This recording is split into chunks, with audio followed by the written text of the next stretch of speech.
Buenos días, hermanos, iglesia. Buenos días. Apocalipsis 2, 1 al 7. Escribe al ángel de la iglesia en Éfeso, el que tiene las 7 estrellas en su diestra, el que anda en medio de los 7 candeleros de oro, dice esto: yo conozco tus obras y tu arduo trabajo y paciencia, y que no puedes soportar a los malos, y has probado a los que se dicen ser apóstoles y no lo son, y los has hallado mentirosos. Y has sufrido, y has tenido paciencia, y has trabajado arduamente por amor de mi nombre, y no has desmayado. Pero tengo contra ti que has dejado tu primer amor. Recuerda, por tanto, de dónde has caído y arrepiéntete, y haz las primeras obras, pues si no, vendré pronto a ti, y quitaré tu candelero de tu lugar, si no te hubieras arrepentido. Pero ¿quién es esto? Que aborreces las obras de los nicolaitas, las cuales yo también aborrezco. El que tiene oído, oiga lo que el Espíritu dice a las iglesias. Al que venciere, le daré a comer del árbol de la vida, el cual está en medio del paraíso de Dios. Bendito Amén. Seas tú, Señor. Ora hoy con poder, Señor, del Espíritu Santo. Ayúdame a ser un siervo útil en esta labor de predicar fielmente tu palabra. Te pido la asistencia del Espíritu Santo. Amén. Pueden sentarse, hermanos. Hermanos, hoy iniciamos una nueva serie, las 7 iglesias de Apocalipsis. Hoy la primera iglesia, la iglesia de Éfeso, hermanos. La iglesia de Éfeso es la iglesia que estaba dejando el primer amor. Hermanos, miren, esta iglesia es elogiada, alabada por Cristo, porque se ha aferrado a la verdad, hermanos. Se ha aferrado a la verdad, y eso está bien. No ha tolerado contemporizaciones doctrinales ni morales, pero le advierte que se arrepienta de una mortífera condición espiritual. Ha dejado su primer amor. El vencedor recibe la posesión garantizada de la vida eterna, el árbol de la vida. Yo ya voy a entrar en detalles. Mira, hermanos, el apóstol Juan, hermanos, esto lo dice Matthew Henry, el apóstol Juan, habiendo escrito en el capítulo 1 las cosas que había visto, en el capítulo 1 fue lo que Juan vio, lo que has visto. Ahora procede en el capítulo 2 y 3 a escribir las cosas que son, hermano, y debemos tener muy claro eso. Yo ahorita le voy a explicar un poquito más. Esto fue según el mandato de Dios, es decir, las cosas que son es algo literal que estaba pasando en ese momento, el estado actual de las 7 iglesias de Asia, porque él las conocía, pues por supuesto, él es omnipresente. Se le ordenó escribir una carta al ángel de cada iglesia. El ángel de cada iglesia son los ministros o el ministerio de la iglesia, los que gobiernan la iglesia, y que son también llamados ángeles, que son mensajeros de Dios, hermano. Mire, en Apocalipsis 1:19 nos marca el orden de Apocalipsis, y no deberíamos tener dudas con eso, pero hay muchas dudas y muchas diferentes interpretaciones cómo se explica Apocalipsis, hermano. Y por lo menos yo puedo tener dudas en qué algunas simbologías espirituales significan, pero esto no debería yo tener dudas, hermano. Mire, Apocalipsis 1:19, hermano, para que usted entienda y usted también lo tenga siempre presente y no divaguemos diciendo lo que no dice la palabra o tratando de imponer cosas a la Biblia que no dicen. Mire, dice allí, Apocalipsis 1:19, escribe las cosas que has visto. ¿Qué era lo que él había visto? Insisto, lo que pasa en Apocalipsis 1, él vio al Señor, dice que se le presenta, cae como muerto, le habla. Esas son las cosas que él vio, porque él lo vio en ese momento. Hermanos, dice, y las que son, ¿qué eran las que son? Apocalipsis capítulo 2 y capítulo 3, por favor, hermano, tengan esto bien presente. Esto es fundamental para entender mejor Apocalipsis, yo sé que es difícil.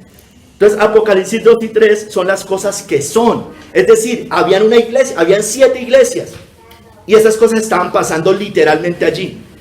Y las que han de ser después de estas. Es decir, del capítulo 4 al final de Apocalipsis son las cosas que iban a pasar posterior a lo que pasaba con esas iglesias, hermano.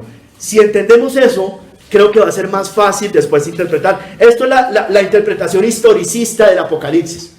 Es decir, el Apocalipsis representa la historia de la iglesia entre la primera y la segunda venida de Cristo, pero está dividida así, las cosas que has visto, las que son y las que han de suceder después de estas. Hermano, las 7 iglesias Son Éfeso, Esmirna, Pérgamo, Tiatira, Sardis, Filadelfia y la Odisea. Están en el capítulo 2 y capítulo 3, hermanos. Hermanos, la estructura de las cartas de Apocalipsis. Yo estoy haciendo una introducción antes de meterme en materia con la iglesia de Éfeso, pues porque esta es el primer sermón de estas iglesias. Hermanos, la estructura de las cartas es básicamente la misma, con algunas variaciones dependiendo de una iglesia o la otra. Pero de manera general, Cristo es descrito al principio, es quien habla y se dirige al ángel de la iglesia, se dirige a la iglesia. Hay un elogio, le habla de algo bueno, hay una reprensión por algo malo, excepto con las iglesias de Esmirna y Filadelfia, que no tienen cosas malas, excepto con esas. Hay una exhortación también, es decir, unos consejos. Yo te aconsejo, les dice, yo te aconsejo. También hay después una advertencia, es decir, un juicio si no se arrepiente. Hay un llamado al que tenga oídos para oír, que oiga. Todas dicen lo mismo. Y finalmente hay una promesa al vencedor, hermanos, al que vence. Hermanos, mire, hablando de las interpretaciones de Apocalipsis, vuelvo a eso.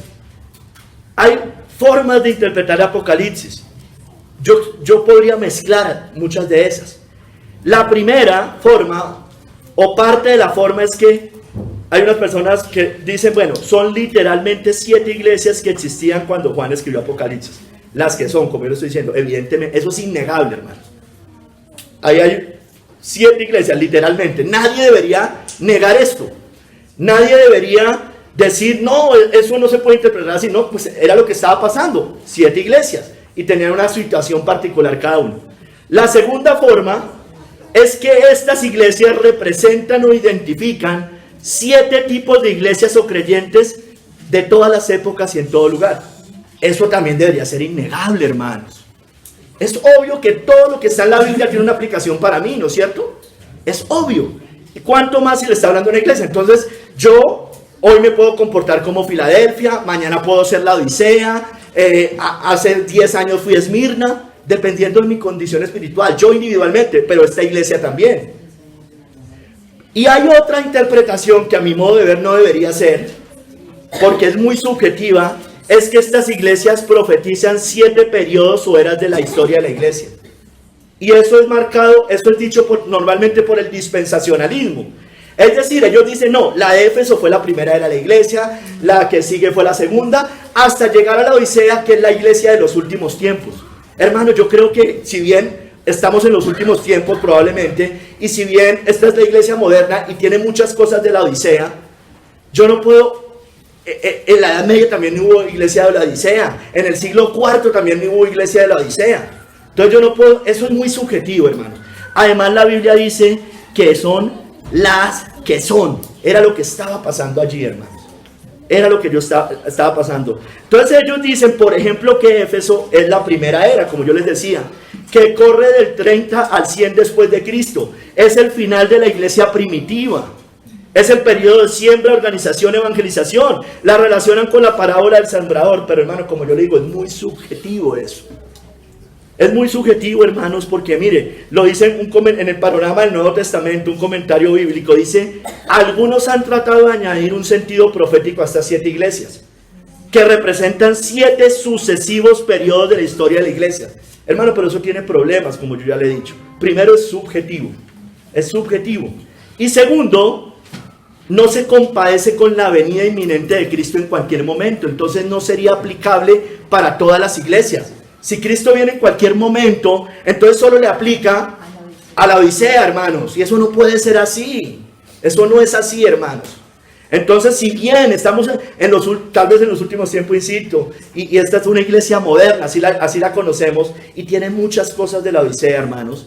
También esta iglesia, estos tiempos, hay Filadelfias, hay Esmirnas, hay Tiatiras, hay de todo, hermano, hay Sardis. La reforma muerta de hoy es una Sardis. Tiene fama de que vive, pero está muerta. Entonces yo no puedo aplicar solamente como si fueran periodos sucesivos de la historia. A propósito de eso, hace poco vi un documental de la Iglesia Católica que aplican esto así. Obviamente le dan una interpretación además muy errada de cada una de las eras de la iglesia. Pero hermano, la mejor forma es decir, hermanos, eran literalmente 7 iglesias, ¿y qué aplicación tiene para nosotros? Eso es lo más sencillo, lo más práctico. lo mejor. Hermanos, Apocalipsis es dirigido específicamente a las 7 iglesias que están en Asia, ¿no es cierto? Mire, en Apocalipsis 1:4 dice, escribe pues a las 7 iglesias que están en Asia. Es literal, dice, está diciendo eso. Hermanos, pregunto, ¿por qué solo de estas si había más en Asia? En Asia no eran las únicas 7 iglesias que existían, en Colosas había, y en muchos otros lugares del Imperio Romano también. Bueno, hermano, la respuesta es que precisamente ellas representan a todas las iglesias de todas las épocas. Es decir, en cada época yo voy a encontrar características de una o la otra, hermanos. Son representativas. Uno coge eso y se mira en un espejo y dice, uy, que yo no vaya a estar como la Odisea, que esta iglesia no sea como la Odisea, que Cristo esté a la puerta y llama. Que seamos como Filadelfia, que seamos como Esmirna, hermanos, que no tuvieron reprensiones del Señor. Hermanos, 2 razones también ratifican ese carácter representativo en todas las épocas. Primero, que son 7, el número de la perfección, ¿no es cierto? Dios no hace nada al azar. Él puso 7 por alguna razón. Representan a todas las iglesias. Yo puedo abarcar todo lo que la iglesia es, en lo bueno y en lo malo, con esas 7 iglesias. De todas las que se podían elegir, solo han escogido estas, porque representan a todas las iglesias, en todos los periodos de la historia. Hermanos, y segundo, su carácter representativo también es por la promesa al final de cada carta. Mire que también ahí nos da luces de que eso no es solo aplicable a un periodo de la iglesia, porque hay una exhortación a oír lo que el Espíritu dice a las iglesias, en plural. Las iglesias, no a la iglesia, no únicamente, a las iglesias. Hermanos, aunque cada carta está escrita a una iglesia, la promesa es para todas las iglesias. Y eso es otra cosa. Al final la promesa es el árbol de la vida. Son cosas eternas, hermanos. Entonces, eso es aplicable para todas las iglesias en todo tiempo y en todo lugar, hermanos.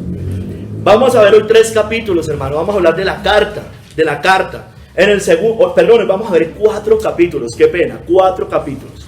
Aquí me voy a tomar 4 capítulos. Primer capítulo, la carta. Segundo capítulo, el elogio. El tercer capítulo, la reprensión. Y el cuarto capítulo, la advertencia, hermanos. La carta, hermanos, la carta. Escribe al ángel de la iglesia en Éfeso.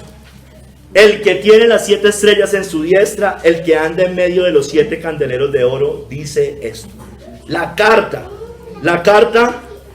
tiene un autor, tiene un receptor, ¿no es cierto?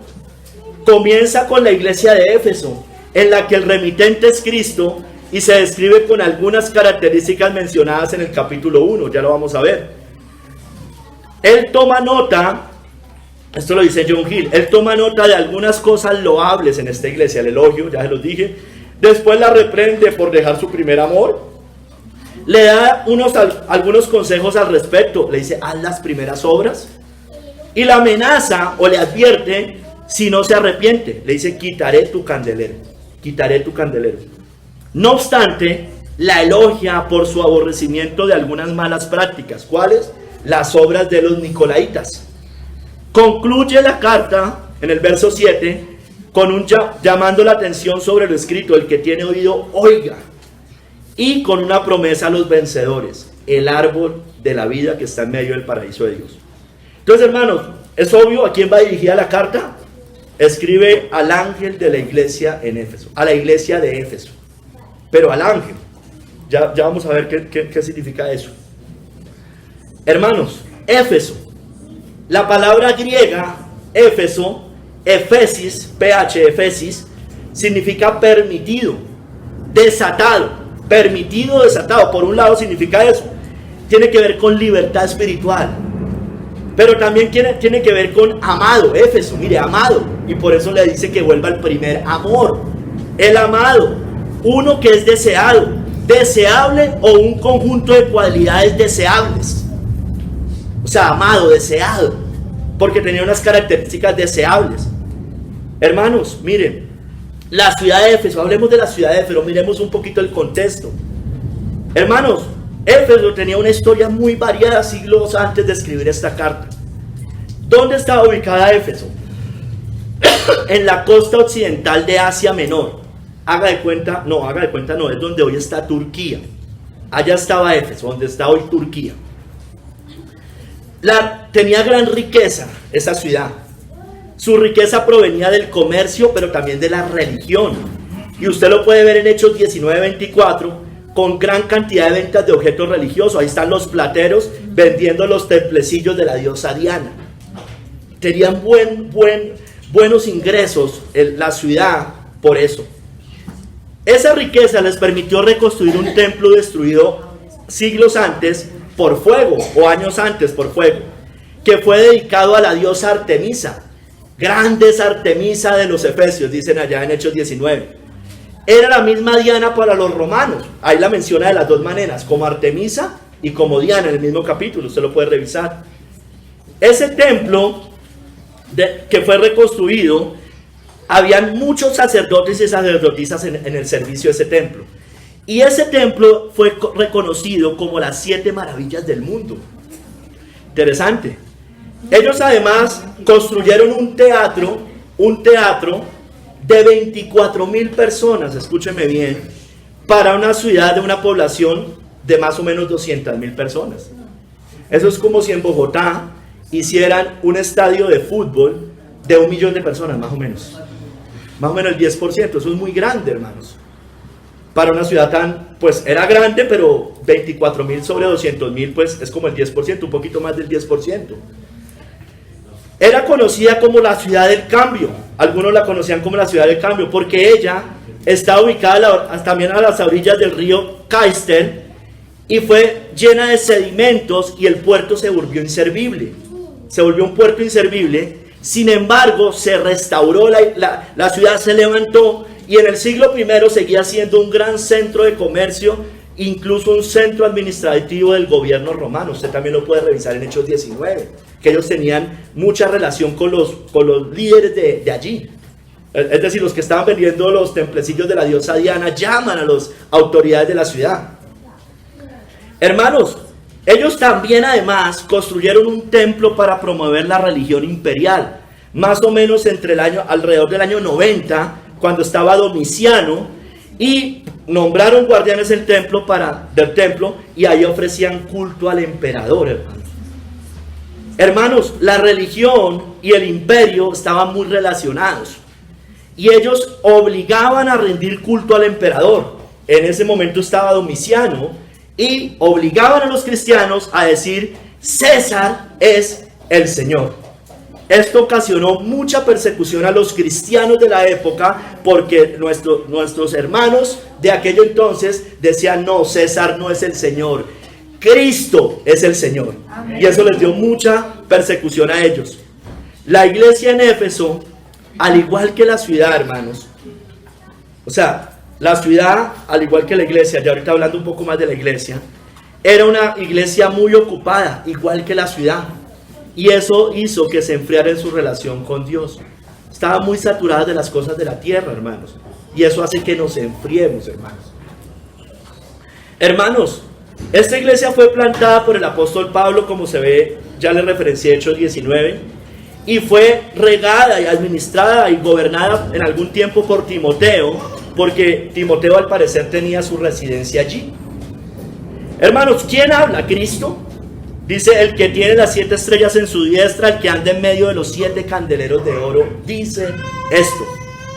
Él se presenta, si usted se va al capítulo 1, al verso 13 y al verso 16, se presenta con los mismos títulos que se mencionan en esta carta. Dice en el verso 13, 1:13, dice en medio, está hablando Cristo, dice que está en medio de los 7 candeleros, dice que vi en medio de los 7 candeleros a uno semejante al Hijo del Hombre. En el verso 16 dice, hablando de Cristo, estoy en Juan 1:16, dice de Cristo que tenía en su diestra 7 estrellas. 7 estrellas. Entonces se presenta en la iglesia de Éfeso con las mismas características o con una de las características que se ha presentado en el capítulo 1, porque no es la única característica, ya menciona muchas más. Hermanos, y Apocalipsis 1:20, si quiere vaya allá, nos dice clarísimo qué son las 7 estrellas y qué son los 7 candeleros de oro, para no interpretar más allá de lo que dice la Biblia. Apocalipsis 1:20 dice: el misterio de las 7 estrellas que has visto en mi diestra, y de los 7 candeleros de oro. Mira, aquí iba a decir, las 7 estrellas son los ángeles de las 7 iglesias, y los 7 candeleros que has visto son las 7 iglesias. Entonces eso es clarísimo, que los candeleros son las iglesias de Asia y las estrellas son los ángeles que hablan a la iglesia. Entonces, hermanos, las 7 estrellas son los ángeles de las 7 iglesias, y todos coinciden, hermano, esto sí, todos, que esos ángeles representan, como son mensajeros, los ángeles son mensajeros, representan a los ministros de cada iglesia. En ese caso, a los que gobernaban en ese momento la iglesia de Éfeso, al ministerio de la iglesia, porque son los que llevan el mensaje del Señor. Y como dice que las 7 estrellas están en la diestra del Señor, Cristo tiene en su mano las 7 estrellas o los ángeles de las iglesias. Él dirige a los pastores de sus iglesias, hermanos. Entonces debemos orar por los pastores para que seamos fieles y no nos desviemos de la verdad, hermanos. Amén. Y los 7 candeleros del oro dice que son las 7 iglesias. Son las congregaciones, hermanos. Son los santos, los creyentes, la membresía de la iglesia, las personas que nos reunimos. Hermanos, y ahí muestra que Cristo anda en medio de ellas, las observa y las cuida. Porque Él no debe estar a la puerta. Él debería estar internamente. Y aun cuando estuvo con una iglesia ya a la puerta, la llamó para volver a entrar y cenar con ella. Hermanos, Cristo, esto nos muestra que Cristo gobierna la iglesia. Esto es evidente. Yo sé que los protestantes lo tenemos claro. Por ejemplo, en Colosenses 1, del 18 al 19 dice, hablando de Cristo, que Él es la cabeza del cuerpo, que es la iglesia. El que es el principio, el primogénito entre los muertos, para que en todo tenga la preeminencia, por cuanto agradó al Padre que en Él habitase toda plenitud, hermanos. Entonces, hermanos, los ministros, ya les dije, pero les voy a agregar algo. Dice de los ministros que el que tiene las 7 estrellas en su diestra, los ministros están bajo su cuidado y protección especial, si son verdaderamente del Señor, enviados por el Señor. Esto lo dice Matthew Henry. Es un honor de Dios conocer el número de las estrellas, hablando de las estrellas físicas, las que están en el firmamento, que las llame por sus nombres, y que, como dice en Job 38:31, que ate los lazos de las Pléyades y desate las ligaduras de Orión, del Orión. Pero hermanos, así como es el honor de Dios eso, como dice Job 38:31, es el honor de Cristo que los ministros, que son las estrellas, como dice allí, del Evangelio, hermanos, estén en su mano. Porque los ministros que llevan la palabra de Dios son de mayor bendición a la iglesia que las estrellas lo son para el mundo. Hermanos, Él dirige los movimientos de sus ministros, así como dirige a las estrellas. Las pone en su lugar. Él los dispone en sus diversos orbes, a nosotros, los ministros. Los llena de luz e influencia, los sostiene. Porque, hermanos, de lo contrario nos volvemos estrellas fugaces. Son instrumentos en su mano, y todo el bien que hacen es hecho por la mano del Señor en ellos, hermanos. Hermanos, la Biblia dice en Daniel 12:3 que los buenos ministros, y ojalá nosotros seamos de esos, aprobados por el Señor, los buenos ministros resplandecerán como las estrellas en el firmamento eternamente, hermanos.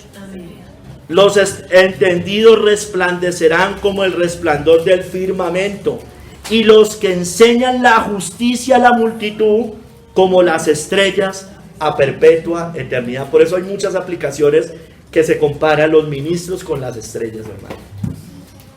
Las iglesias, hermano, dice que el que anda en medio de los 7 candeleros de oro, yo ya les decía, pero les profundizo un poquito más. Cristo conoce a sus iglesias. Por eso les dice lo bueno y lo malo. Hermano, Cristo está presente y conoce íntimamente a su pueblo, a cada una de sus iglesias. Él conoce y observa su estado, lo bueno y lo malo. Él se deleita en ellas cuando está haciendo lo bueno. Y aunque Cristo está hoy en el cielo, hermano, a la diestra del Padre, Él camina en medio de sus iglesias en la tierra, hermanos, porque Él es omnipresente. Él observa lo malo y lo bueno, de lo que carecemos, lo que nos falta, lo que adolecemos, lo que no vemos. Cristo está en medio de su iglesia cuando se reúne, porque donde están 2 o 3 congregados en el nombre de Cristo, dijo Él, allí estoy yo en medio de ellos. Mateo 18:20. Él prometió, hermanos, y lo va a cumplir, lo va a seguir cumpliendo, estar siempre con su iglesia en la tierra hasta el último día. Mateo 28:20 dice, enseñándoles que guarden todas las cosas que os he mandado, y aquí yo estoy con vosotros todos los días hasta el fin del mundo. Amén, hermanos. Amén. Entonces, hermanos, ya entendiendo eso, vamos al segundo capítulo, el elogio.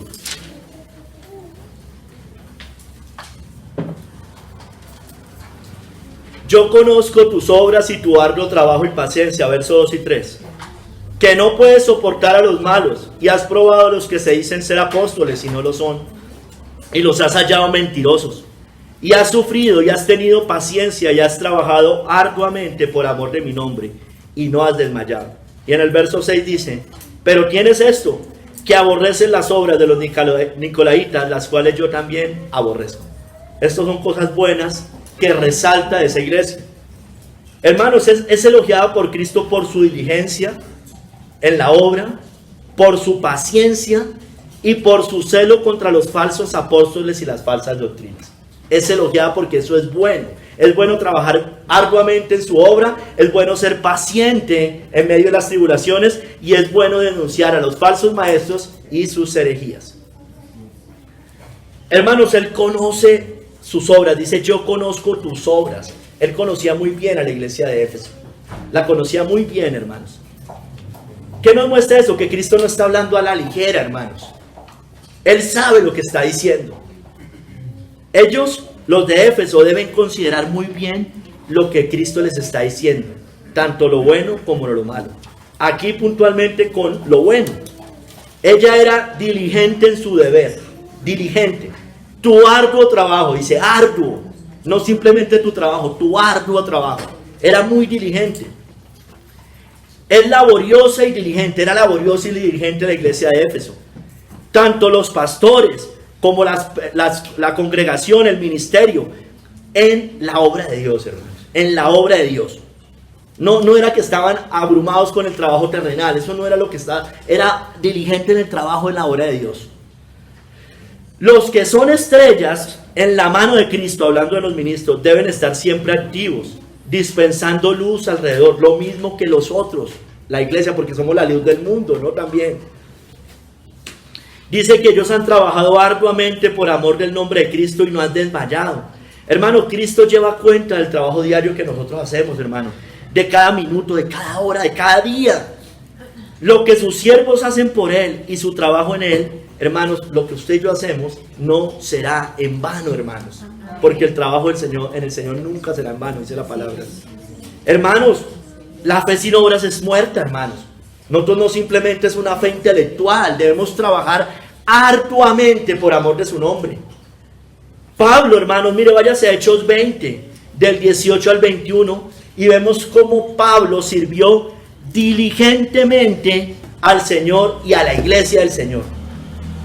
Pablo era un ejemplo de arduo trabajo.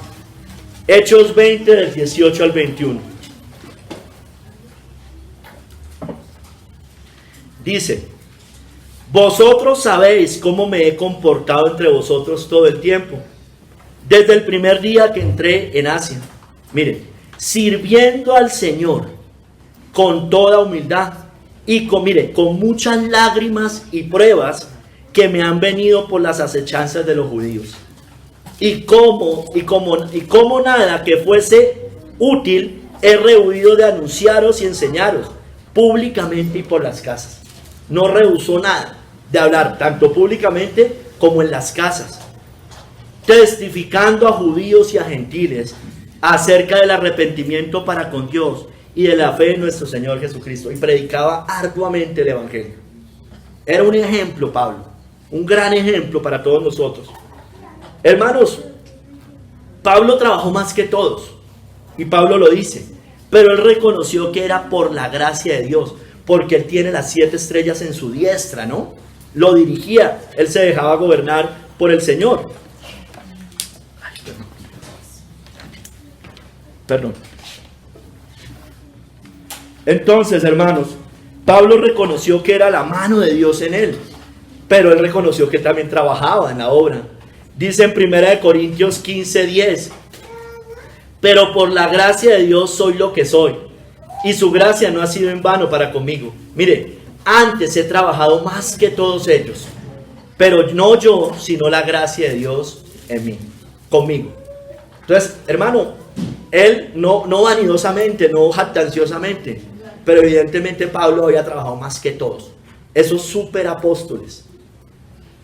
Hermanos, Pablo, aunque quería estar con Cristo en el cielo, él sabía que era necesario estar acá trabajando en su obra.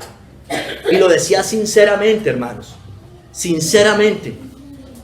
Dijo, dice en Filipenses 1:22 al 24, mas si el vivir en la carne resulta para mí en beneficio de la obra, no sé entonces qué escoger, porque de ambas cosas estoy puesto en estrecho, teniendo deseos de partir y de estar con Cristo, que es evidente que todo verdadero cristiano quiere eso, anhela eso, lo cual es muchísimo mejor.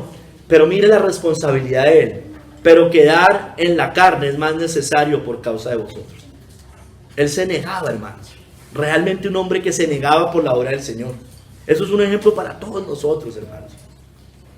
Hermanos, usted y yo descansaremos del arduo trabajo en la obra del Señor cuando partamos de esta tierra. Mire, aún en vacaciones, aún si hacemos cualquier cosa, hermano, tenemos la obra de Dios en la mente, hermanos. Nosotros no salimos a vacaciones del Señor. Hermanos, hoy dice Apocalipsis 14:13, bienaventurados de aquí en adelante los muertos que mueren en el Señor. Sí, dice el Espíritu, descansarán de sus trabajos, porque sus obras con ellos siguen, hermanos. Porque el trabajo del Señor nunca para, hermanos, nunca puede parar, no debe parar. Hermanos, esta iglesia, otra cosa buena era que era paciente en el sufrimiento, dice, y paciencia, y has sufrido y has tenido paciencia, paciente en el sufrimiento. Dice Matthew Henry, no basta que seamos diligentes, hermanos. Es obvio que debemos ser diligentes, pero no basta. Debemos ser pacientes y soportar penalidades como buenos soldados de Jesucristo. Tanto los ministros como el pueblo de Dios, hermano. Debe haber paciencia para soportar las injurias de los hombres, las reprensiones de la providencia, y para esperar para que cuando hayan hecho la voluntad de Dios puedan recibir la promesa. Hermanos, porque en esta vida, en esta tierra, habrá dificultades y debemos ser pacientes para continuar y terminar bien, hermanos. Hermanos, debemos sufrir penalidades como buenos soldados de Jesucristo. Le dijo Pablo a Timoteo, 2 Timoteo 2:3, tú pues sufre penalidades como buen soldado de Jesucristo. Debemos ser pacientes, hermanos, en las tribulaciones. En Hebreos 10, del 32 al 34, hay un ejemplo de eso. Pacientes en las tribulaciones, porque la tribulación requiere paciencia, hermano. Dice allí, traed a la memoria los días pasados, en los cuales después de haber sido iluminados, mire, sostuvisteis gran combate de padecimientos, Por una parte, ciertamente, con vituperios y tribulaciones, fuisteis hechos espectáculo, y por otra llegaste a ser compañeros de los que estaban en una situación semejante. Porque de los presos también os compadecisteis, mire, y el despojo de vuestros bienes sufristeis con gozo. Hermano, eso es tener paciencia, sabiendo que tenéis en vosotros una mejor y perdurable herencia en los cielos. Porque, hermano, cuando tenemos la mirada puesta en el cielo, es muchísimo más fácil afrontar las tribulaciones de esta tierra, hermanos. Hermanos, es necesaria la paciencia para que usted y yo alcancemos las promesas, como dice ahí en la cita que le acabo de leer, pero también como dice en Hebreos 10, 35 al 36, los versos que siguen. No perdáis pues vuestra confianza, que tiene grande galardón, hermanos, porque os es necesaria la paciencia para que, habiendo hecho la voluntad de Dios, obtengáis la promesa. Es necesario ser pacientes, hermanos, en la obra de Dios. Hermanos, porque así debe ser la paciencia de la iglesia, de los pastores y de los miembros de la iglesia. Como dice Apocalipsis 14, 12. Aquí está la paciencia de los santos, los que guardan los mandamientos de Dios y la fe de Jesús, hermanos. Ahí estaba siendo perseguida. Está hablando ahí en ese contexto, persiguiendo en Apocalipsis 14. Viene hablando de la bestia y su imagen. Hermanos, otra cosa buena. Era celosa contra los malos. Dice ahí en el verso 2, y que no puedes soportar a los malos. Y has probado a los que se dicen ser apóstoles y no lo son, y los has hallado mentirosos. Los has hallado mentirosos. Ellos no podían soportar, no soportaban las vidas de estos que se autodenominaban apóstoles, sus vidas inmorales, hermanos. No podían soportar sus doctrinas erróneas. Por eso los amonestaban y los expulsaban. ¿A quiénes? A los obstinados e incorregibles. A los obstinados e incorregibles, como dice la Biblia, que después de una y otra amonestación, deséchalo porque el tal se ha pervertido y la verdad no está en él. Esa iglesia, escúcheme bien, tenía discernimiento de espíritu para saber quién era un falso apóstol. Pero hermanos, yo le quiero hacer una advertencia en el amor del Señor y para todos, hermanos. Lo dicen hermanos de nosotros, que fueron más radicales que nosotros. Les cito a Matthew Henry. Mire, aunque debemos mostrar toda mansedumbre hacia los hombres, debemos mostrar un celo, escúcheme bien, justo. Un celo justo contra sus pecados. Debe ser justo, hermanos. Justo. Sigue diciendo Matthew Henry. Este celo de ellos era digno de elogio, pues era conforme al conocimiento. No era infundado, hermanos, como hay veces hacemos. Y debemos reconocer que muchas veces hacemos eso. Un celo discreto sobre una prueba previa, hermanos. Previa. Mire, dice que los pusieron a prueba. Ellos no simplemente iban diciendo, este es un falso maestro. Porque sí, hermanos, porque difieren en algunas cosas de nosotros, como solemos hacer, hermanos. Había una prueba previa hecha de las pretensiones prácticas y doctrinas de hombres malvados. Dice, has probado, como les decía. Hermano, el verdadero celo, esto lo sigue diciendo Matthew Henry, miren, no son mis palabras, hermanos, son palabras de un hermano de nosotros del pasado. El verdadero celo procede con discreción, hermanos, con discreción. No es más radical el que está diciendo a diestra y siniestra que todos son herejes, hermano. Eso no es el ser más radical. El que es radical es el que hay unas pruebas, una evidencia y yo digo, eso es, ahí sí. Tengamos cuidado, hermanos. Nadie, dice Matthew Henry, debe ser desechado hasta que sea aprobado, hermanos. Hasta que sea aprobado. Hermanos, algunos se habían levantado que en ese momento, ¿y por qué lo está diciendo? Que pretendían ser no ministros ordinarios, sino apóstoles. Y sus pretensiones habían sido examinadas por vanas y falsas. Sus pretensiones habían sido examinadas por vanas y falsas. Hermanos, mire, Pablo había advertido que después de su partida se iban a levantar falsos maestros después de partir a Jerusalén. Él dijo en Hechos 20 del 29 al 30, porque yo sé que después de mi partida entrarán en medio de vosotros lobos rapaces que no perdonarán al rebaño, y de vosotros mismos se levantarán hombres que hablen cosas perversas para arrastrar tras sí a los discípulos. Y eso se estaba cumpliendo en ese momento en la iglesia de Éfeso, hermanos. Mire, ¿por qué? Porque había misioneros itinerantes en la época que se autodenominaban apóstoles. Llegaban, viajaban, llegaban y decían, soy apóstol, soy apóstol, soy apóstol. Sucede hoy mucho, ¿no? Pero hermanos, ellos eran fieles a la palabra y ellos los ponían a prueba.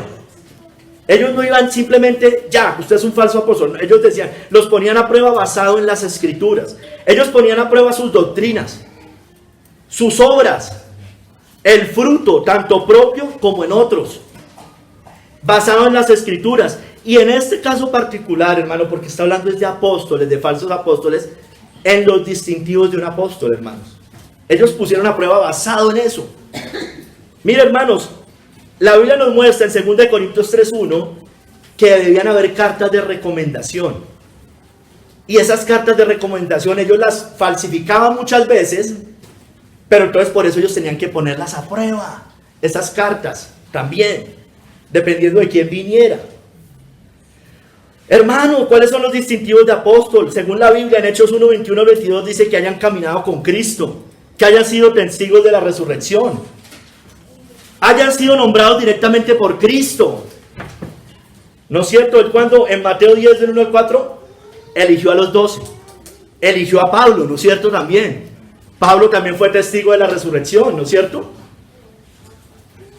Los apóstoles en esos momentos tenían que mostrar señales, maravillas, milagros.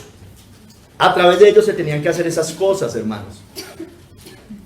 Y ellos no podían predicar otro evangelio, otro Jesús y otro espíritu.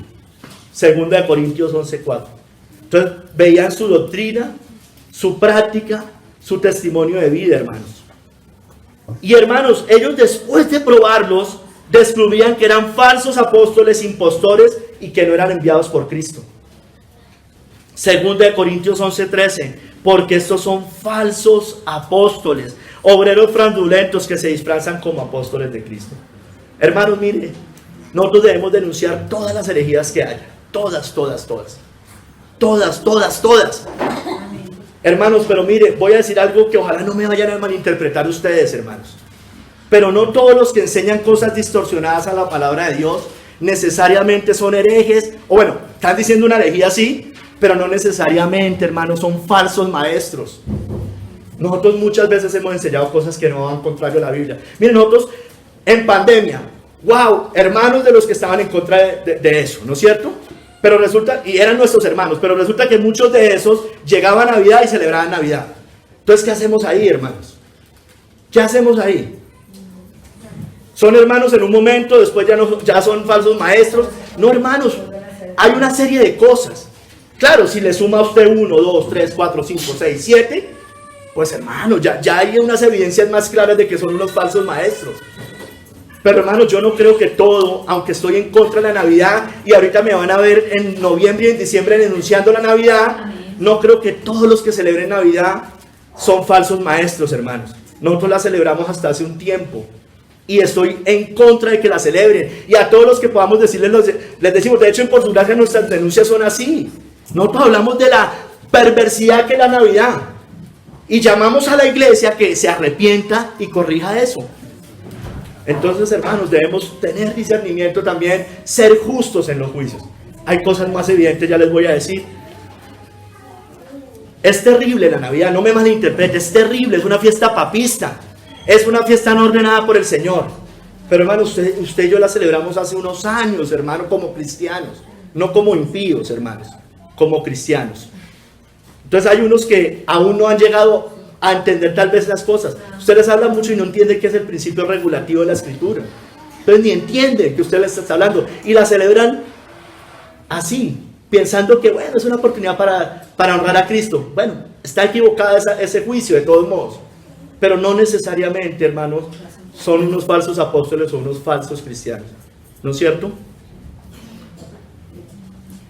Hermanos, el Señor dijo que nos guardáramos de los falsos profetas que vienen a vosotros como vestidos de ovejas, pero por dentro son lobos rapaces, hermano. Yo no creo que todos los arminianos sean falsos maestros, hermanos. No lo creo. Esto yo lo he enseñado toda la vida en la iglesia, ¿o sí? Ravengel, Wickerson, Tozer. Yo creo que el arminianismo es una doctrina errada, obvio, y raya con la herejía, sí, pero hermano, no todos los que enseñaron el arminianismo son falsos maestros, falsos apóstoles. O entonces, hermanos, saquemos todas las publicaciones de estos hermanos del pasado. A eso es a lo que yo me refiero, hermanos. A eso es a lo que yo me refiero. Hermanos, Pedro anunció que habría falsos maestros en la iglesia. Dice que hubo también falsos profetas entre el pueblo, como habrá entre vosotros falsos maestros. Ahora, hay otros que obstinadamente niegan cosas que son evidentes, pero hay otros que son por ignorancia hacer muchas cosas. Entonces Pedro dijo que habrá entre vosotros falsos maestros que introducirán encubiertamente herejías destructoras y aún negarán al Señor que los rescató, atrayendo sobre sí mismos destrucción repentina, hermanos. Hermanos, mire, yo creo que hay dos cosas claves y la Biblia nos lo muestra que nosotros debemos tener claro. Debemos desechar a los que predican un falso evangelio, claramente un falso evangelio, como dice Gálatas 1:9. Como antes hemos dicho, también ahora lo repito, si alguno os predica diferente evangelio del que habéis recibido, sea anatema. Un evangelio diferente, y usted debe entender el contexto de la carta de Gálatas. ¿A quién les está hablando? A los judaizantes, ¿no es cierto? Que enseñaban salvación por obras. Todo aquel que enseñe salvación por obras sea anatema, hermanos. Y hay que desecharlo, porque atenta contra la gran doctrina de la justificación por la fe. Entonces, todos los que enseñen eso, y ahí está la Iglesia Católica Romana, no hay comunión con las tinieblas. No puede haber comunión con ellos, porque enseñan salvación por obras y la doctrina de la justificación de la Iglesia de Roma atenta contra la justificación por la fe. Todas las iglesias falsas, el judaísmo de hoy, el islam, la nueva era, y las iglesias cristianas que digan que un cristiano se salva, por ejemplo, por la conciencia, por la moralidad, por ser una buena persona, están equivocados, hermanos. Ahora, hermanos, hay cristianos que son tan ignorantes, hermanos, que ni siquiera entienden eso y hay que explicárselo. De pronto Dios les está abriendo la luz. Hermanos, porque cuando yo no tengo claro Gálatas 1:9, es por eso que existe el ecumenismo y el sincretismo religioso, hermanos. Por eso todos los caminos conducen a Dios. Por eso no importa cómo adoremos a Dios, que Dios sigamos, todos los caminos siguen supuestamente al mismo Dios verdadero. No, Jesucristo es el camino, la verdad y la vida, y nadie va al Padre sino por Él. No hay otro nombre bajo el cielo a los hombres en que podamos ser salvos. La salvación es por gracia, por medio de la fe, no por obras, para que nadie se gloríe, hermanos. Eso es una cosa, pero hay otra, la santidad, hermanos. Ese es otro sello en los creyentes. Debemos contender contra los que convierten en libertinaje la gracia de Dios. Y lo dice Judas 1 del 3 al 4. Me ha sido necesario escribiros exhortándonos que contendáis ardientemente por la fe que ha sido una vez dada a los santos, porque algunos hombres han entrado encubiertamente, los que desde antes habían sido destinados para esta condenación, hombres impíos que convierten en libertinaje la gracia de nuestro Dios y niegan a Dios, el único soberano, y a nuestro Señor Jesucristo. Entonces estos son los antinomianos, hermanos. Niegan el señorío de Cristo. No hay santidad. Cuando usted niega el señorío de Cristo, automáticamente se vuelve laxo con las cosas del Señor. Y el sello del cristiano es la santidad, hermanos. Entonces por eso yo me puedo dar la mano, hermanos, con Ravengil, con Tozer, con todas esas personas, hermanos, aunque sé y estamos seguros que se equivocaron en eso, y creo que rayaba ya casi con la herejía, hermanos, pero aún así, hermanos, ellos creían también en la justificación por la fe, en la gracia por medio de la fe, y eran hombres santos, hermanos, y enseñaban a sus iglesias eso, hermanos. Hermanos, todo lo que atente contra la santidad, el antinomianismo, esa iglesia moderna, tibia, mundana, hermanos, eso es adulterio espiritual, eso es vivir bajo dos señores, eso es la tibieza, eso son iglesias light, o pastores light, o miembros light, hermano, y de eso vemos todo el tiempo en nuestra familia, los hay. Entonces entiéndame, hermano, lo que les estoy diciendo, espero que me lo entiendan, y no distorsione lo que yo estoy diciendo, pero creo que le estoy hablando conforme a las escrituras, hermano. Nosotros debemos emitir las cosas con justo juicio, hermano, siempre con justo juicio. Eso es lo que la Biblia nos dice, hermanos. Seamos responsables también, hermanos. Responsables. Ahora yo puedo ver, hay un hombre que hizo algo. Deséchelo, denuncie su herejía. El tiempo dirá también si era un falso o no, dependiendo del pecado también, dependiendo de lo que esté pasando, ¿no es cierto? El tiempo lo da, seamos pacientes también para emitir. O cometió algo, eso, lo que pasó ahorita, hermano, ya rápidamente el Señor nos mostró con este señor lo que era ese señor, ¿no es cierto, Steve Lawson? Rápidamente, hermanos, pero ya tenemos elementos de juicio, hermanos. No estoy hablando sin saber, hermanos, eso es pecado, hermanos. Según la Biblia es pecado cuando yo no tengo pruebas de algo, eso se llama falso testimonio, hermanos. Hermanos, ellos aborrecían las obras de los nicolaitas. Aborrecían las obras de los nicolaitas. Hermanos, dice el Señor, aborrece las obras de los nicolaitas, las cuales yo también aborrezco. Hermanos, ellos, aunque se habían desviado en su amor a lo bueno, a Cristo y su obra, aún retenían su odio a lo malo. Aún retenían su odio a lo malo. Mire, hermano, perdóneme, le voy a decir algo. Aquí no estoy hablando de comunión con un testigo de Jehová, con nada de eso, hermanos. Obvio que no, con el catolicismo romano, con los mormones, con los unicitarios, con esta iglesia moderna, tibia, mundana. Obvio que no, hermanos. Pero estoy seguro que allá hay gente que seguramente el Señor va a seguir sacando, como nos sacó a nosotros, hermanos. O de esa reforma muerta de hoy, hermanos. Hermanos, o de ese neocalvinismo mundano. Mira, es que el neocalvinismo aplica para los que convierten en libertinaje la gracia de nuestro Dios. Hermanos, los nicolaitas, hermanos, eran una secta gnóstica que trató de infiltrarse en las iglesias. Mira, hermanos, no hay certeza de algunos datos de los nicolaitas.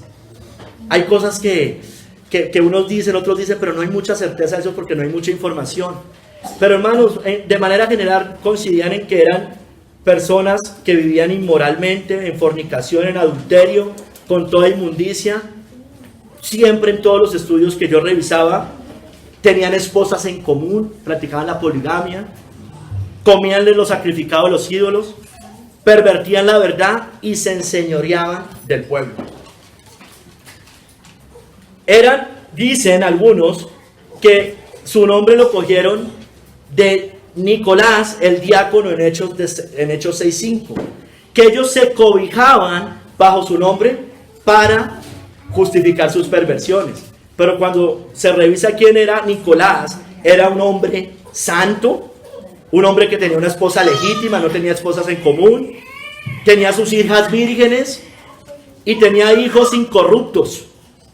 Entonces ellos se cobijaban bajo ese nombre, pero no era lo que el diácono Nicolás enseñaba.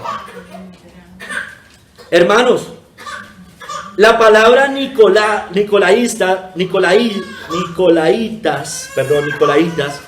vienen de Nicolaos. Y muchos coinciden en que significa el que subyuga a la gente. Por eso se enseñoreaban. O gobierno sobre el laicado. Nicolaitas, gobierno sobre el laicado. Hermanos, de ahí las jerarquías y los intermediarios entre Dios y los hombres. Hermanos, estos, así como los falsos apóstoles, porque mire que los divide, ¿no? Los divide. Estos nicolaitas no se autonombraban apóstoles. Ellos no se autonombraban apóstoles. Pero así como los falsos apóstoles buscaban apoderarse de las mentes del pueblo con sus doctrinas engañosas, estos también buscaban ganarse a las personas con engaño. Si usted revisa Apocalipsis 2:4, no recuerdo el nombre de la iglesia, creo que es Esmirna, no, la que sigue, Tiatira, dice que, Pérgamo, dice que lo relaciona con la doctrina de Balaán, que puso a tropiezo a los hijos de Israel para comer de los sacrificados de los ídolos y cometer fornicación. Entonces por eso era muy similar a lo que hacían la doctrina de Balaán, hermanos. Entonces, hermanos, estos buscaban enseñorearse de las personas a través también de sus perversiones, porque eran laxos, eran inmorales. Hermanos, Entonces, usted sabe, hermanos, que hay algo que se llama el sacerdocio universal de los creyentes, hermanos. Y es una relación directa con Dios, hermanos, sin intermediarios humanos. Y eso fue rescatado por Martín Lutero, principalmente de la Reforma Protestante. ¿No es cierto? ¿Qué era? Que todos somos sacerdotes delante de Dios. Todos nosotros podemos ir, acceso tenemos directo al trono de la gracia. Primera de Pedro 2:9 dice, vosotros sois linaje escogido, real sacerdocio. Real. O sea, nosotros tenemos acceso directo al Señor, no necesitamos intermediarios. Los nicolaitas, al parecer, eso era lo que enseñaban, o iban contra esa enseñanza.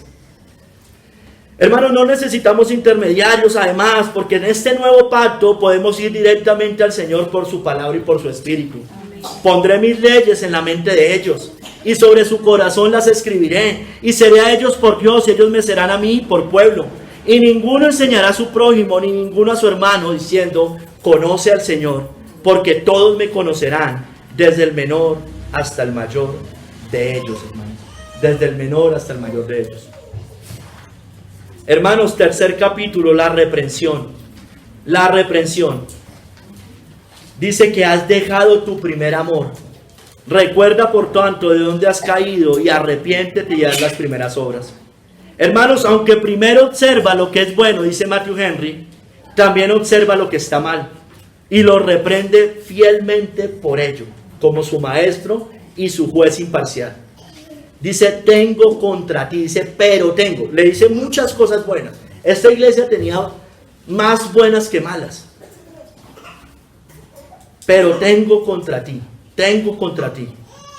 Dejaron su primer amor, has dejado tu primer amor.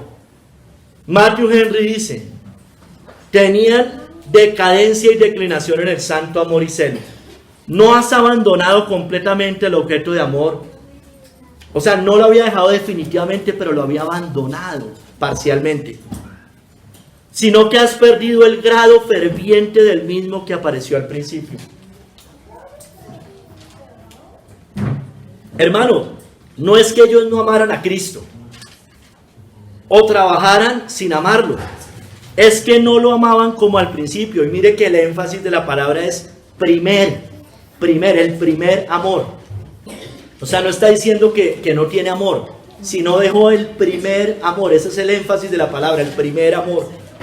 Hermanos, y aquí también dejando claro otra cosa, no se refiere este amor a la hospitalidad, al amor a los pobres, al pasar por alto el pecado, para que se sientan bien, para no ofender, para dar palmaditas en la espalda, como suelen acusarnos. Es que a ustedes les falta amor, porque uno les denuncia el pecado. No, eso no tiene nada que ver acá. Eso no tiene nada que ver acá. Se refiere primeramente al amor de los cristianos hacia su Señor, hacia Cristo. Y hermanos, también el amor mutuo, que era, pero eso sí, el amor mutuo porque era causa de lo primero, ¿no es cierto? O sea, escúcheme bien, el amor mutuo entre creyentes no es la palmadita en la espalda, ¿no es cierto? Espero que eso quede bien claro. Hermanos, ese amor mutuo se refiere a, como decía Hechos 4:22, que eran de un corazón y un alma. Todos eran de un corazón y un alma. Hermanos, mire, esto nos muestra algunas cosas. Has dejado el primer amor, nos muestra que los primeros amores o los primeros afectos hacia Cristo, la santidad, el cielo, las cosas eternas, son usualmente vivos y cálidos. En Ezequiel 16 se habla de cuando Dios desposa a Israel. Dice que lo siguió a todo lado, al principio, pero después se apartó. Pero hermanos, esos primeros afectos que son vivos y cálidos al principio, algunas veces se calman y se enfrían si no hay diligencia para preservarlos. Se calman y se enfrían. Hermanos, Cristo se entristece y se disgusta con su pueblo cuando se vuelven negligentes y fríos hacia Él. Y Él tarde o temprano lo va a mostrar. 3 veces el Señor preguntó a Pedro, Pedro, ¿me amas? Y Él respondió, tú sabes que te amo. Era muy importante, hermanos, el amor al Señor. Era muy importante. Era fundamental el amor al Señor.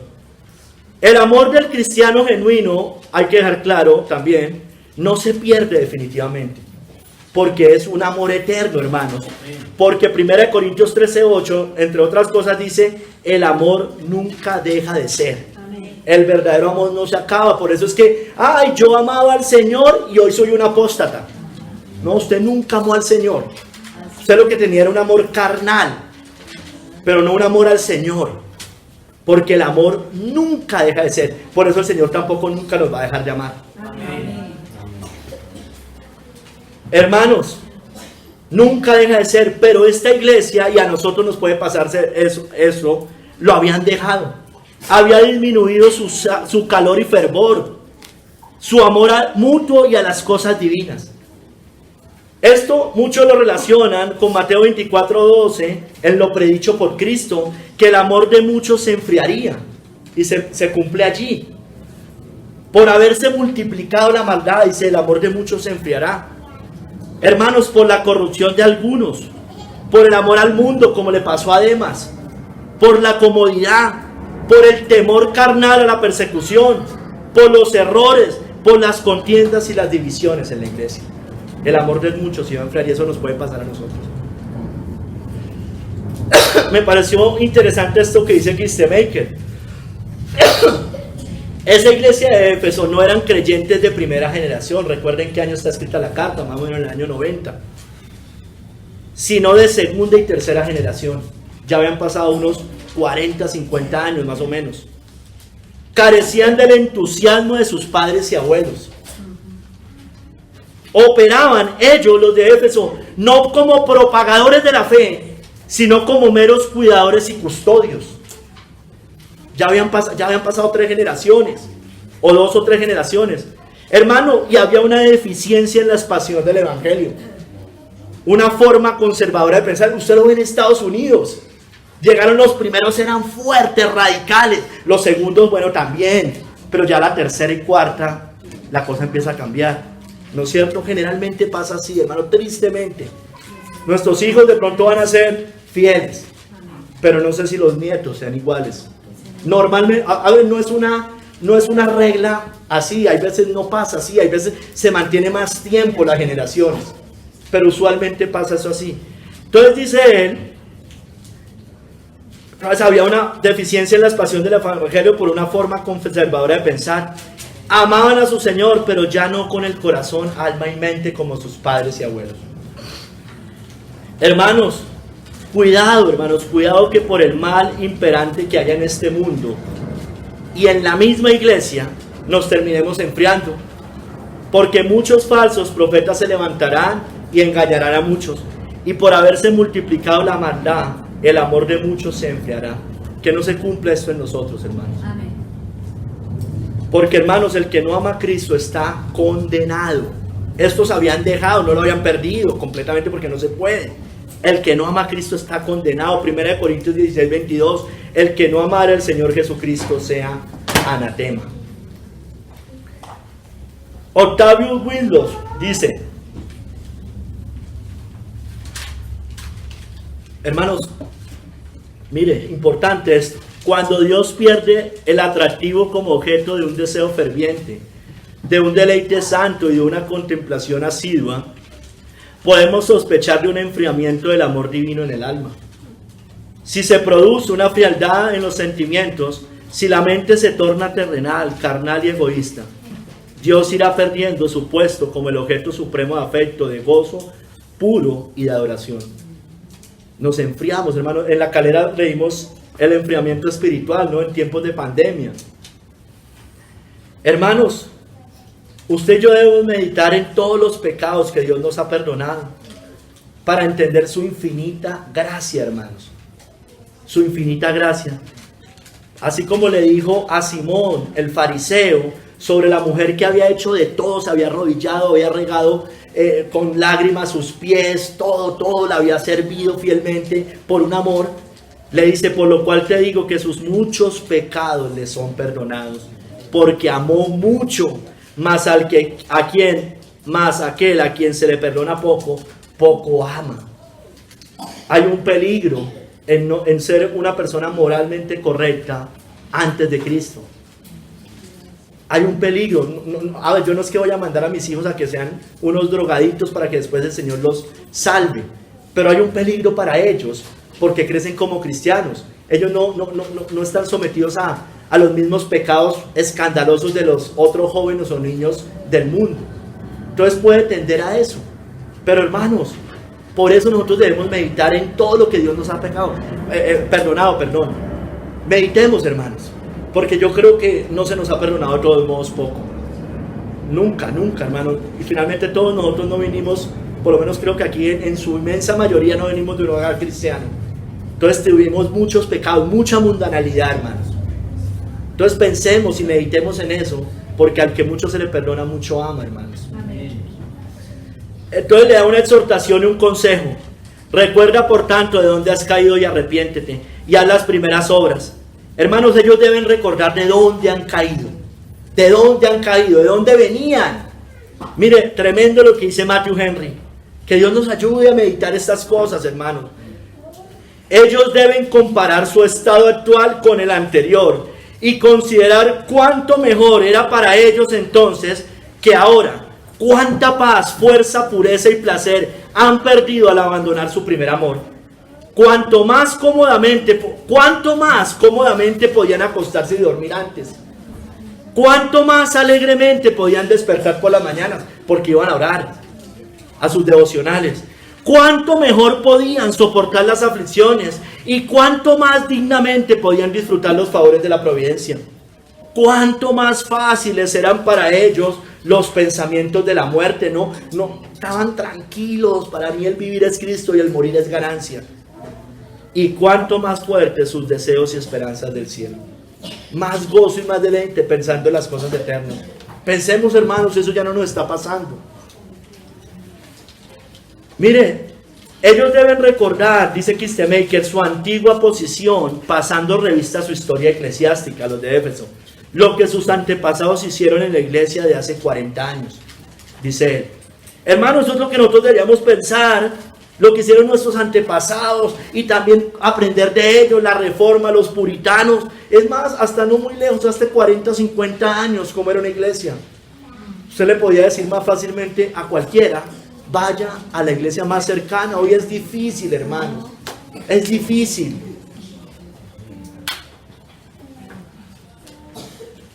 A propósito de la Navidad, hace 50 años todos los cristianos tenían claro que eso estaba mal. Hoy parece que se borró como eso, como que se les borró eso.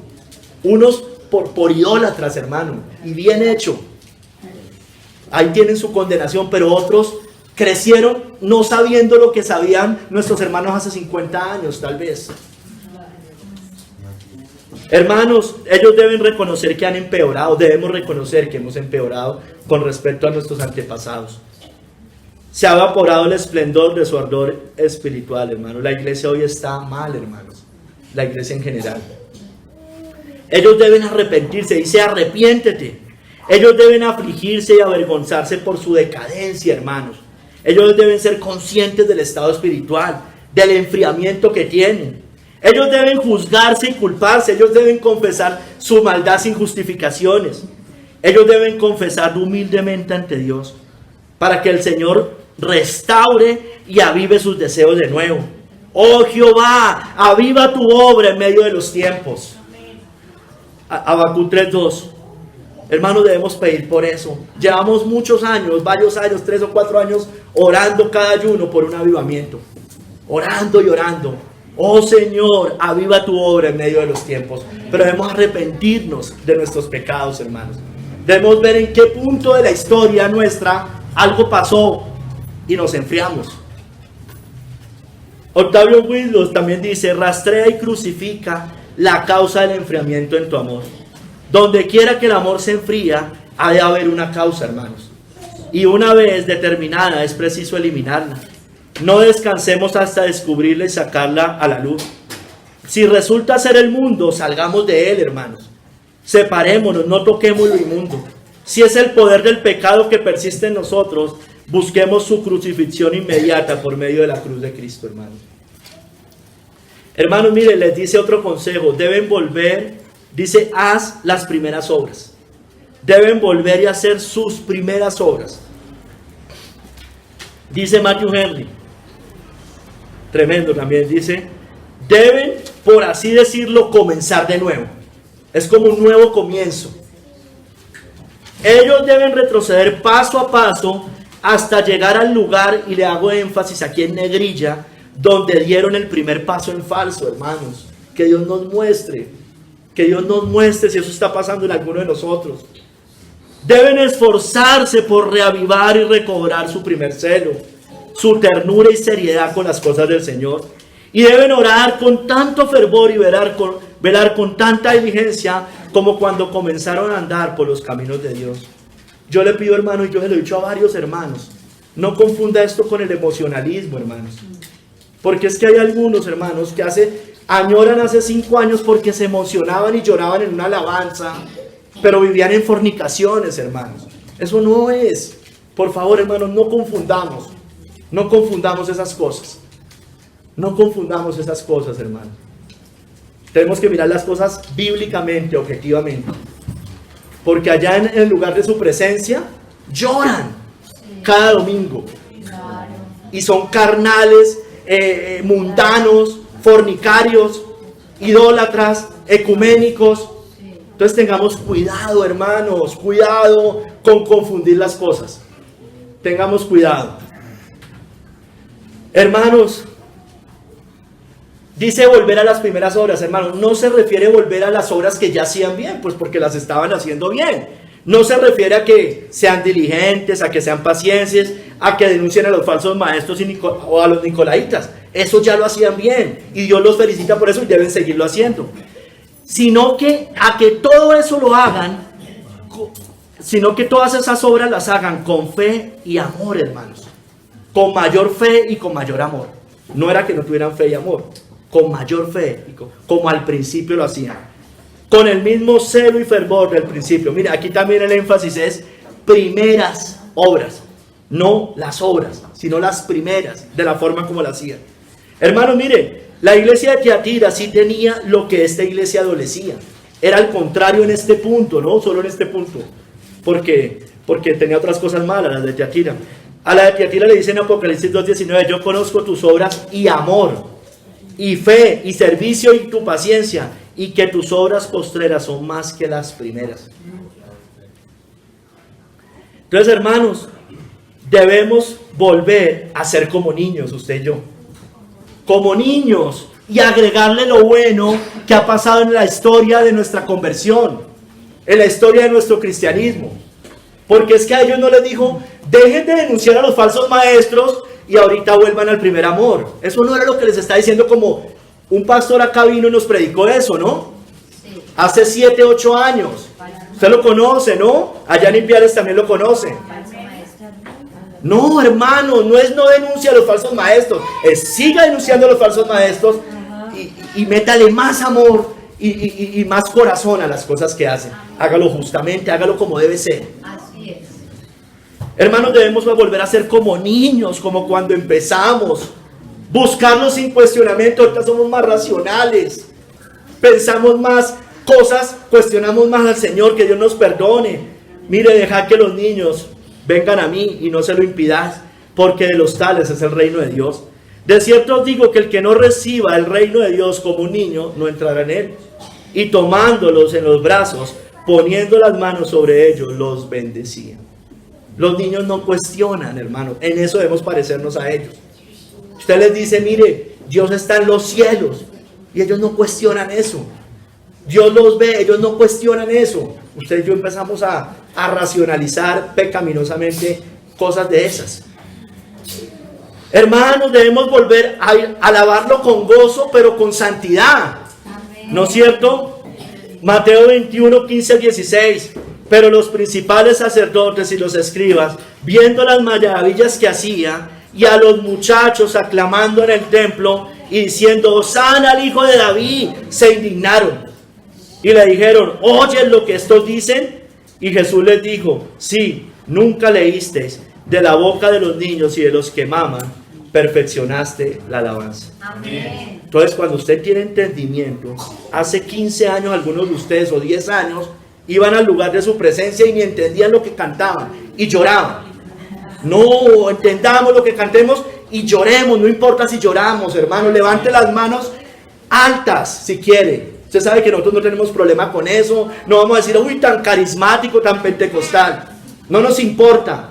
Yo no quiero una iglesia fría, muerta como un hielo, pero hagámoslo con entendimiento. Hagámoslo verdaderamente, pensando lo que estamos cantando, que no sea algo emocional.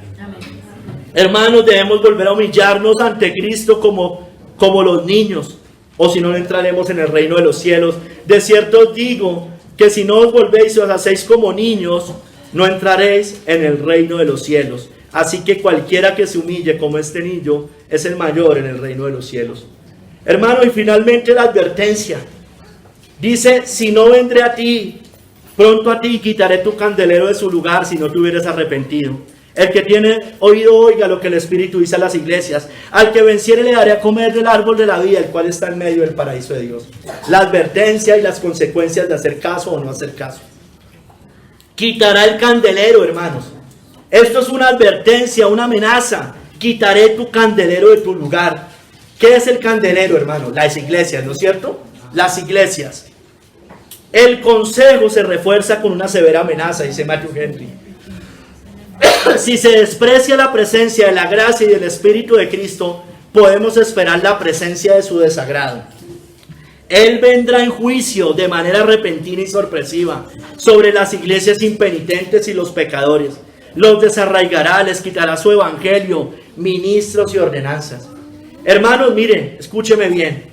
Dios puede borrar una iglesia si no está cumpliendo su función. Y la puede borrar de muchas maneras. La puede sacudir o desestabilizar por una persecución violenta, por medio de falsos maestros que se levanten, por herejías dentro de la iglesia me refiero, divisiones y contiendas. Que Dios nos guarde, hermanos. Amén. Hermanos, Dios también puede a una iglesia dejarla sin pastores fieles. Ya sea por la persecución a los pastores, por una cárcel, por la muerte. Y levanta hombres impíos en la iglesia, carnales, mujeres mundanas, y quita los sermones con poder. Son sermones fríos, hermanos. No pasa nada, son solo informativos. Eso tristemente es mucho de la reforma muerta de hoy. Sermones informativos, son solo teología y no más, información no más. Hermanos, Dios puede cortarnos como cortó a Israel, tengamos cuidado. Porque si Dios no perdonó a las ramas naturales, a ti tampoco te perdonará. Mira pues la bondad y la severidad de Dios. La severidad ciertamente para los que cayeron, pero la bondad para contigo. Si permaneces en esa bondad, de otra manera tú también serás cortado. Tengamos cuidado, hermanos. Kistemaker dice, si no responden a la repetida, hermanos, escuchemos, hermanos, es un llamado para nosotros. Si no responden a la repetida invitación de Jesús a arrepentirse, el Señor tomará medidas drásticas. Vendrá a visitarlos y no esperará hasta su venida en la consumación. Vendrá en este tiempo. Los efesios ya no serán una iglesia si no se arrepienten. Jesús quitará el candelabro. Habrá oscurecimiento espiritual completo, hermano. Una iglesia deja de serlo, escúcheme bien, cuando ya no sirve a su maestro con amor y dedicación genuinos. Dice Kistemaker que el cristianismo nominal muere de muerte natural 1 o 2 generaciones después. Desaparece por completo. Quizás sigan reuniéndose. Porque usted va a decir, bueno, no han cortado allá la de la 103 con novena, Casarroca y todas estas de la iglesia moderna. Hermano, bueno, ellos seguirán reuniéndose, pero con fines sociales, no espirituales. Hermanos, mire, cuenta que Ignacio mandó una carta, los historiadores, y alababa a esta iglesia años después, por su firmeza, su resistencia al engaño, porque los sirios pasaron enseñándoles cosas heréticas y malas. Ellos, al parecer, se negaron a oírlas y tomaron en serio las palabras del Señor Jesús. Qué bueno, qué bonito. La tomaron en serio. Años, no sé, décadas después, pasó eso, hermanos. Y ellos habían tomado en cuenta la reprensión. El llamado, hermanos. El que tiene oído oiga lo que el Espíritu dice a las iglesias. Lo escrito en la carta lo dice el Espíritu de Dios. Entonces es palabra de Dios, es escritural, viene de parte del Señor. Lo que se dice a una iglesia concierne a todas las iglesias, hermano. Por yo le decía, para todas las iglesias nos aplica, en todo lugar y en toda época. Debemos atender al llamado de Dios, hermanos. Los que no quieren hacerlo, desearán un día haber atendido este llamado. Hermanos, ¿qué tenemos de esta iglesia? Seamos sinceros, como iglesia e individualmente. ¿Tenemos algo de trabajo por la obra de Dios? Bueno, gloria al Señor. ¿Tenemos paciencia en las tribulaciones? Gloria al Señor. ¿Estamos denunciando fielmente a los falsos maestros y sus herejías? Gloria al Señor. Pero hermanos, ¿lo hacemos por amor al Señor? Mire, hermanos, hagámoslo por amor. Amén. Filipenses 1, 15 al 17. Algunos a la verdad predican a Cristo por envidia y contienda, pero otros de buena voluntad. Los unos anuncian a Cristo por contención, no sinceramente, pensando añadir aflicción a mis prisiones, pero los otros por amor, sabiendo que estoy puesto para la defensa del Evangelio. Entonces, hermanos, después dice que no importa si por pretexto o por no sé qué, Cristo es anunciado. Entonces yo tampoco me enredo. Ay, alguien lo hace por vanidad. Bueno, Cristo está siendo anunciado. Pero hermano, yo no quiero eso. Yo quiero anunciarlo por amor, Amén. por buena voluntad, porque amo a Cristo. Yo lo quiero hacer por eso. Amén. No lo quiero hacer por contienda ni por vanagloria. Lo quiero por vanidad para que me vean. No quiero hacerlo por contención, quiero hacerlo por amor, hermano. Amén. Muchas veces no lo he hecho así. Quiero hacerlo siempre así. Amén. Y va a ser más efectivo seguramente. Mucho más efectivo. Amén. Hermanos, hemos dejado ese amor puro y sencillo por Cristo de nuestros inicios, hermanos. Hermanos, analicémoslo. Hay una promesa para los que toman en serio estas palabras. Porque al que venciere le daré comer del árbol de la vida, en cual está en medio del paraíso de Dios. Deben vencer, al que venciere, al que venciere. Hermano, la vida cristiana es una guerra contra el pecado, contra Satanás, contra la carne, contra el mundo. Hermanos, no basta involucrarnos en esa guerra. Debemos luchar hasta el fin. No es meternos un ratico a la guerra. No, es estar ahí hasta el fin. No debemos rendirnos ante nuestros enemigos, hermanos espirituales. Debemos pelear la buena batalla hasta obtener la victoria, porque el cristiano es perseverante. Debemos pelear hasta el final. Como dijo Pablo, he peleado la buena batalla, he acabado la carrera, he guardado la fe. Debemos dar fruto con perseverancia, hermanos, porque el que cayó en buena tierra, estos son los que con corazón bueno y recto retienen la palabra oída y dan fruto con perseverancia. Los que perseveran hasta el fin, hermanos, serán salvos, porque el que persevera hasta el fin será salvo. Hermanos, los vencedores heredarán todas las herencias eternas. Apocalipsis 21:7 dice que el que venciere heredará todas las cosas, y yo seré su Dios y él será mi hijo. Yo seré su Dios y él será mi hijo. Hermanos, hay una promesa gloriosa, una recompensa gloriosa para esta iglesia particularmente. Le dará a comer del árbol de la vida, el cual está en medio del paraíso de Dios.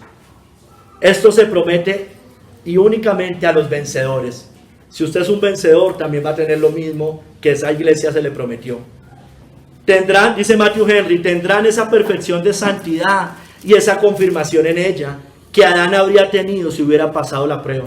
Adán no la pasó, no pudo comer del árbol de la vida. Es más, se lo cerraron, usted sabe, para que no tuviera acceso al árbol de la vida. Todos los que perseveren en su prueba y guerra cristiana recibirán de Cristo, como el árbol de la vida, perfección y confirmación en santidad y felicidad en el paraíso de Dios. Hermanos, si usted y yo vencemos, tendremos derecho al árbol de la vida. Apocalipsis 22, del 1 al 2.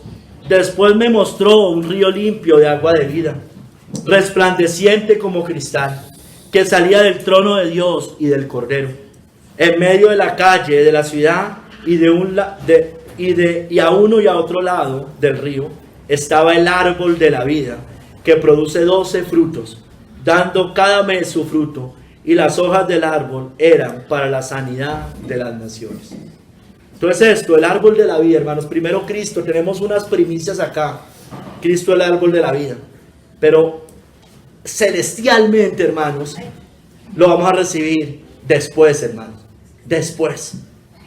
Hermanos, usted y yo debemos trabajar duro en la obra del Señor, durísimo en las cosas del Señor. Debemos ser diligentes en todas las cosas de las obras del Señor. Debemos ser pacientes en las tribulaciones y pruebas que vengan, hermanos.